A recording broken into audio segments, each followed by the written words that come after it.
좀 편하셨죠? 오늘 잠언 강의, 오늘 잠언 5장 15절부터 23절까지의 말씀입니다. 너는 내 우물에서 물을 마시며 내 샘에서 흐르는 물을 마시라. 어찌하여 내 샘물을 집 밖으로 넘치게 하겠으며 내 도랑물을 거리로 흘러가게 하겠느냐. 그 물로 내게만 있게 하고 타인으로 더부 것을 나누지 말라. 내 샘으로 복되게 하라. 내가 젊어서 취한 아내를 즐거워하라. 그는 사랑스러운 암사슴 같고 아름다운 암노루 같으니 너는 그 품을 항상 족하게 여기며 그 사랑을 항상 연모하라. 내 아들아 어찌하여 음녀를 연모하겠으며 어찌하여 이방 계집의 가슴을 안겠느냐. 대저 사람의 길은 여호와의 눈앞에 있나니 그가 그 모든 길을 평탄케 하시느니라. 악인은 자기 악에 걸리며 그 죄의 줄에 매이나니 그는 훈계를 받지 아니함을 인하여 죽겠고 미련함이 많음을 인하여 혼미하게 되느니라. 아멘. 오늘은 내 샘으로 복되게 하라 라고 하는 제목으로 말씀을 나누려고 합니다. 여러분 5장에서 솔로몬은 자기 아들에게 음녀를, 기생을 멀리하라 라고 경계했습니다. 1절부터 14절까지 말씀을 지난주에 우리가 보았는데요. 1절부터 6절까지는 이제 어떤 사람이 음녀이냐, 어떤 것이냐라고 이제 묘사를 6절까지 하고, 그리고 이제 음료로 인해서 여러 가지 피해를 7절부터 14절까지를 설명했습니다. 그리고 이제 오늘 그 음료를 피하는 방법, 또 음료에게 고통당하지 않는 방법을 한 가지 가리킵니다. 그것이 결혼하라. 그리고 행복한 결혼을 유지하라라고 하는 것입니다. 오늘 15절부터 23절까지 이제 크게 두 파트로 나누는데요. 첫째는 이제 아내를 사랑하라. 그리고 둘째는 하나님이 보신다. 라고 하는 것을 이야기하고 있습니다. 자, 음행에 빠지지 않는 가장 좋은 길은 하나님께서 허락하신 배우자를 뜨겁게 신실하게 사랑하는 것입니다. 하나님이라는 결혼이라는 울타리 안에서만 성적인 즐거움을 누리도록 허락하셨습니다. 그러나 세상 사람들은 울타리를 부정하고 결혼은 마치 속박같이 결혼은 아무 상관도 없이 그냥 자기는 무분별하게 자기가 원하는 쾌락을 즐기기 위해서 이 결혼이란 관계도 무시하고 또 파괴하고 또 자기가 원하는 대로 성적인 문란한 삶을 살아갑니다. 오늘 그 솔로몬은 자기 아들에게 대책 없이 음료를 피하라고만 권면하지는 않습니다. 음료의 유혹을 이겨내고 치명적인 피해를 입지 않기 위해서는 그 대안으로, 최고의 대안으로 아내와 육체적으로나 정신적으로 친밀한 관계를 유지하라 라고 권면하고 있습니다. 오늘 15절부터 17절까지를 보면 샘물, 도랑물, 우물, 샘 이런 말을 얘기합니다. 흐르는 물, 사실은 이제 15절에서는 우물과 샘, 사람이 만든 것이에요. 샘물과 도랑물은 이제 흐르는 것입니다. 어쨌든 간에 이 네 가지 단어를 사용하면서 비유적으로 아내를 표현한다고 할 수 있습니다. 여러분, 이스라엘은 이 사막적입니다. 그래서 우기와 건기가 정확하게 나누고 강우량이 굉장히 적습니다. 그래서 우물이나 샘을 통해서 물의 근원을 찾는 일이 너무 중요합니다. 그래서 샘을 차지하는 것 아주 중요하죠. 지금도 중동에서 전쟁이 일어나지만 석유보다 더 중요한 것은 물입니다. 석유는 이렇게 석유 저장한 곳이나 탱크 같은 걸 부시면 다시 할 수 있습니다만 댐이나 물이나 물을 끊어버리면 사실은 하루도 견디기 어렵습니다. 가장 큰 것. 여러분 많은 세상의 부자들이 왜 이렇게 땅을 많이 삽니까? 빌 게이츠 같으면 아마존의 베이조 같은 사람들은 굉장히 많은 농지를 샀습니다. 미국에. 얼마나 많은 땅을 많이 샀는지 몰라요. 그 이유가 뭘까요? 물입니다. 물을 확보하는 것이에요. 남미도 결국은 물 전쟁이 일어날 것입니다. 중동도 마찬가지예요. 그래서 물은 굉장히 중요합니다. 오늘 솔로몬은 이 물을 통해서 생명을 얻는 것 같이 아내를 우물이나 샘으로 비유해서 아내가 남편에게 이같이 귀한 존재임을 얘기하고 있습니다. 또 물을 마심으로 해결하는 것 같이, 갈증을 해소하는 것 같이 아내를 통해서만 성적인 충족을 누리라 라고 하는 것을 이야기하고 있습니다. 뭐 불륜이나 간음이나 음행은 다 내 셈 말고 남의 셈을 탐하고 내 우물보다는 남의 우물을 넘보는 데서 발생합니다. 오늘 그 얘기하잖아요. 샘물을 집 밖으로 넘치게 하지 말고 그 물을 다른 사람들과 나누지 말라 얘기하고 있습니다. 현대가 사실 성적으로 아주 극을 이루고 있습니다. 뭐 파트너를 스위치해서 성관계를 하고 뭐 그냥 여러 사람들이 모여서 자폰을 하고 뭐 올지 뭐 이런 것들이 막 세상에서 벌어지고 있습니다. 짜릿한 쾌락이라고 얘기하지만 사실은 죽어가는 것입니다. 결국에는 10년과 함께 온몸이 죽습니다. 성경은 얘기합니다. 남자가 한 여자를 만나는 것, 결혼을 통해서만 이 성관계를 하라고 얘기하고 있습니다. 다른 사람들과 나누지 말라고 하는 것이에요. 여러분, 다른 사람들과 자기의 삶을 나누는 건 음행이라고 얘기합니다. 음녀가 그렇게 한다는 것이에요. 만약 자기 아내가 집 밖으로 나가게 되면 그렇게 해서 남편이 없는 음녀처럼 살게 하면 안 된다라고 얘기합니다. 그 원인은 남편이 제공한 것이기 때문에 그렇습니다. 건강한 가정은 남편이나 아내나 혼자서 만들지 않고 함께 더불어 만들어 가는 것입니다. 자, 18, 이렇게 샘물과 도랑물이라고 해서 이렇게 아내를 비유하면서 절대로 나누지 마라. 밖으로 흐르게 하지 말아라. 너도 다른 물을 찾지 말라. 라고 얘기한 후에 18절에 이야기를 합니다. 내 샘으로 복되게 하라. 아내를 즐거워하라. 라고 얘기하고 있습니다. 특별히 젊어서 취한 아내, 젊은 나이에 결혼한 아내입니다. 중동은 이 당시에는 대개가 14살, 15, 이때면 결혼을 했습니다. 그러니까 10대 중후반이면 결혼했기 때문에 사실 대부분이 젊어서 취한 아내죠. 뭐 한국도 그러지 않았습니까? 뭐 한 7, 80년 전만 하더라도 길게 해서 100년이면 사실 여자들이 13살, 뭐 14살 이렇게 남자도 15살, 16살 시집 장가 갔던 것들이 있습니다. 젊어서 취한 아내, 조광지철 얘기하죠.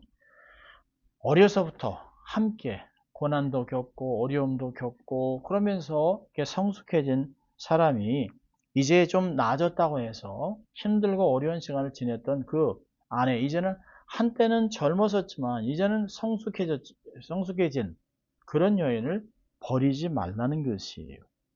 아버지는 얘기합니다. 젊어서 취한 아내를 사랑스러운 암사슴과 암노루에 비교하면서 항상 아내를 사랑하고 아내를 통해서 만족감을 얻으라고 권면하고 있습니다. 암사슴과 암노루라고 하는 것은 고대 근동 지방에서 문학에서 아주 우아하고 아름답고 현숙하고 귀한 아주 아름다운 부인의 대명사로 사용되고 있습니다. 그래서 아가서에서 8장 14절에 내 사랑하는 자야 너는 산 위에 있는 노루와도 같고 사슴과도 같아라 라고 이야기하는 것을 볼 수 있습니다. 아내의 품을 족하게 여기고 감사하라. 남편과 아내가 서로를 사랑하고 연모하라고 얘기하고 있습니다. 솔로몬은 그러면서 20절에 얘기합니다.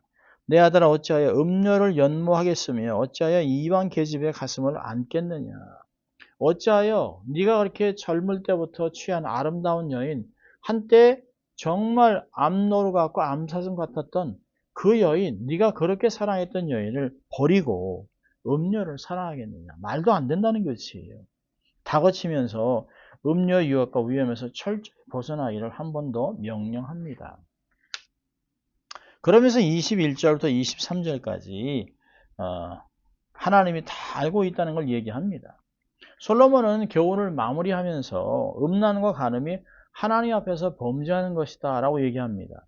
악인으로 분류되어 죽음과 혼미에 빠지는 길인 사실을 강조하고 있습니다.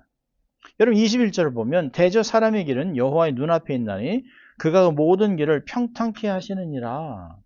여러분 갑작스럽게 뭐 음행을 하지 마라, 음녀를 뭐 만나지 마라, 그런 여인을 뭐 이렇게 연모하지 말라 그러고 느닷없이 여호와의 언급이 나옵니다. 이 문맥과 좀 다르지 않는가, 어울리지 않는 것 같이 보입니다. 그러나 성경에서 부부관계가 여호와 하나님 앞에서 언약이라고 반복해서 이야기합니다. 여러분 창세기 2장 보면 하나님께서 모든 것이 보기 좋았지만 사람이 남자가 독주하는 것이 보기가 좋지 않아서 하나님이 개입하여 그를 잠들게 하고 갈비뼈를 빼서 그의 반려자 아내를 만들어 주었습니다. 그리고 거기서 유명한 내 뼈 중에 뼈, 내 살 중에 살이라고 감동해 하면서 그들이 하나가 되어 가정을 이루었습니다. 그리고 가정을 축복하셨어요. 그리고 말라기에서는 아내에게 아주 못살게 굴게 하고 아내를 버리고 아내의 가슴에 그냥 못을 박고 괴사를 행하는 가슴 아파 눈물 흘리며 하나님 앞에 와서 하나님이 어찌할 거라고 하는 그런 것들을 싫어한다는 거예요. 아내한테 그렇게 괴사를 행한 자의 기도는 받지 않는다. 그리고 이혼을 미워한다 라고 말라기에서 이야기하고 있습니다. 그러면서 하나님께서는 이 결혼이라는 것은 하나님 앞에 맺은 언약이라고 이야기하고 있습니다. 하나님께서는 이렇게 하죠. 21절에 하나님이 모든 길을 평탄케 하신다. 문자적인 의미는 하나님께서 그 길을 저울질하고 무게를 달아본다 얘기합니다. 하나님께서는 우리의 삶을 달아보시는 분이에요. 또 다니엘서도 보면 그 왕의 무게를 달아보고 저울질하고 그가 무게에 달지 않아서 그를 버리는 것을 볼 수 있습니다. 하나님께서는 우리의 삶을 보고 그 삶의 무게를 달아보고 또 저울질해보고 상응하여 그거에 상응해서 상과 벌을 주시기도 합니다. 사람의 행위가 마음에 숨은 동기까지 헤아리기 때문에 아무도 하나님 앞에서 자신의 죄악을 숨길 수 없습니다. 사실 모건이라고 하는 학자는 얘기합니다. 인생의 삶이 모든 곳에서 여호와의 감시하에 있고 주권 안에 있다는 사실을 인정하는데 지혜가 존재합니다. 그렇죠.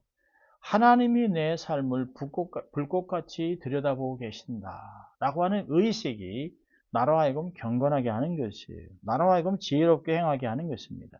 여러분, 흔히 사람들은 죄를 범하다가 드러나지 않으면 괜찮다라고 생각합니다. 그러나 그는 한 가지는 모르는 것이에요. 하나님은 속일 수가 없습니다. 다 속일 수 있어도 하나님은 속일 수 없습니다. 그들의 죄가 결국은 그들을 찾아낼 것이에요.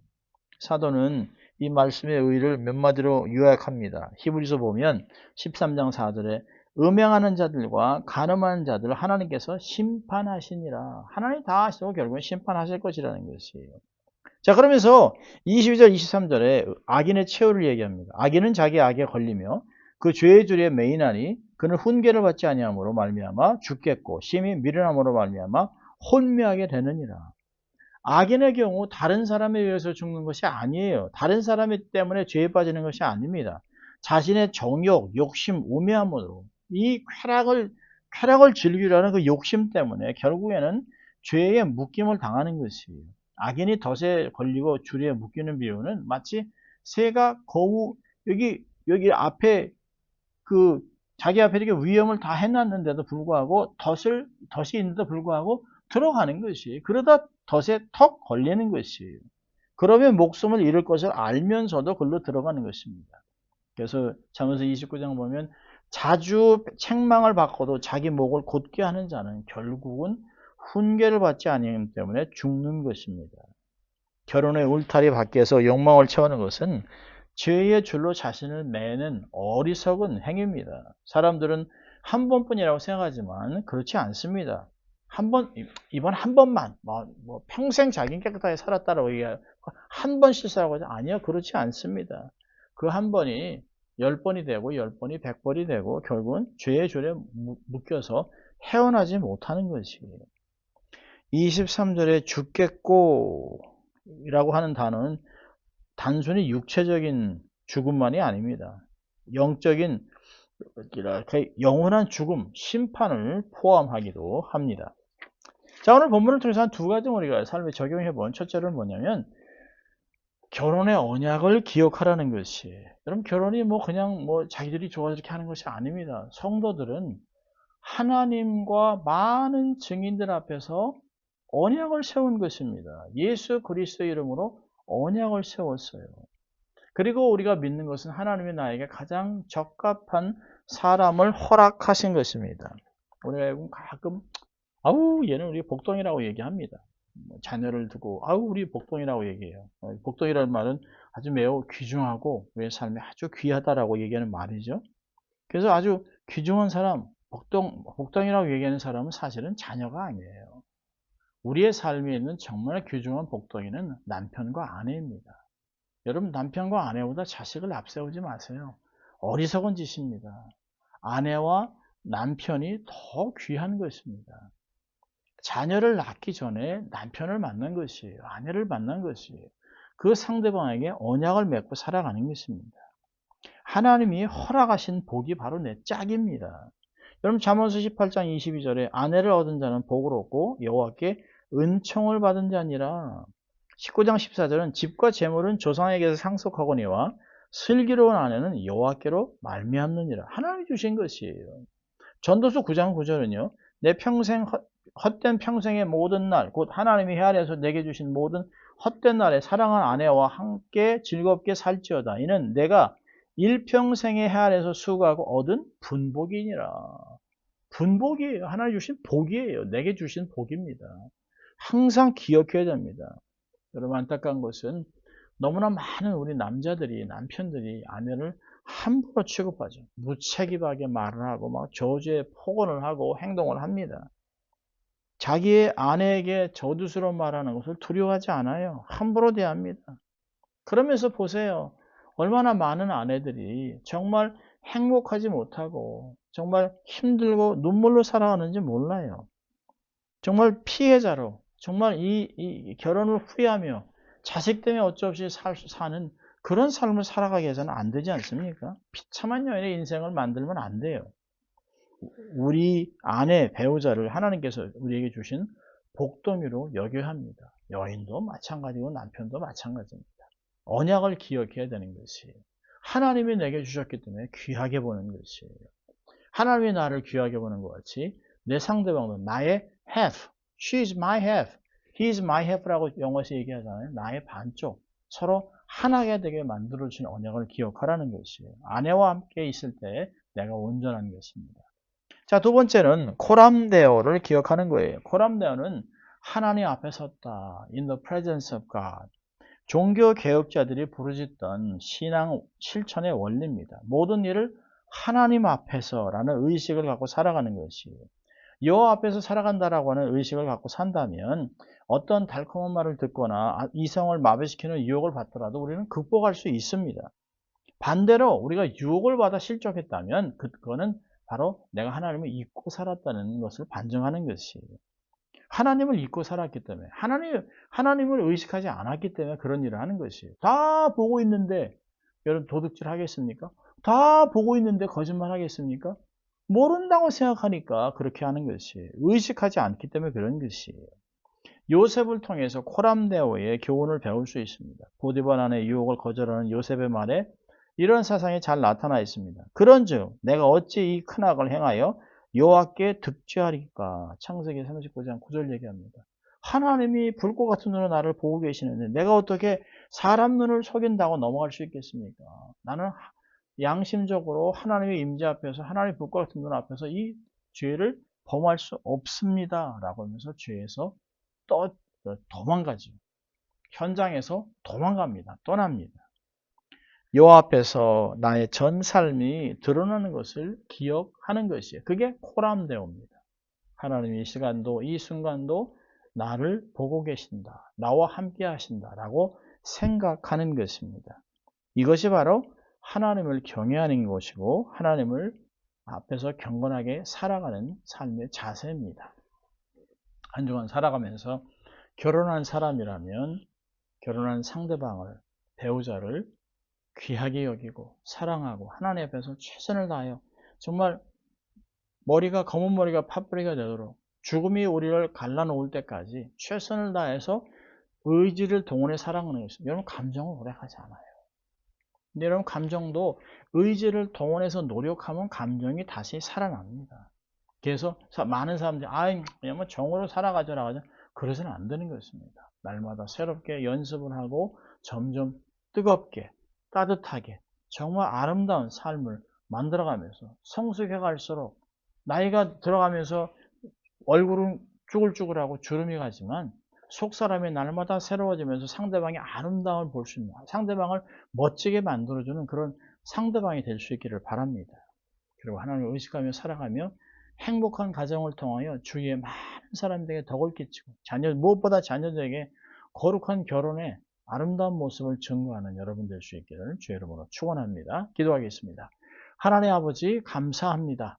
오늘도 저희들에게 말씀을 통하여 행복한 가정을 꾸려갈 수 있도록 다시 권면하고 하나님을 의식하며 살아갈 수 있도록 가르친 주님 감사합니다. 한 주간 하나님을 의식하고 나에게 허락하신 배우자를 사랑하며 아껴주며 상대방을 세우며 행복한 가정을 세워나가는 죄들 될 수 있도록 하나님 축복하여 주시옵소서. 감사하고 예수님 이름으로 기도합니다. 아멘. 여러분 한 주간 승리하시기를 바랍니다.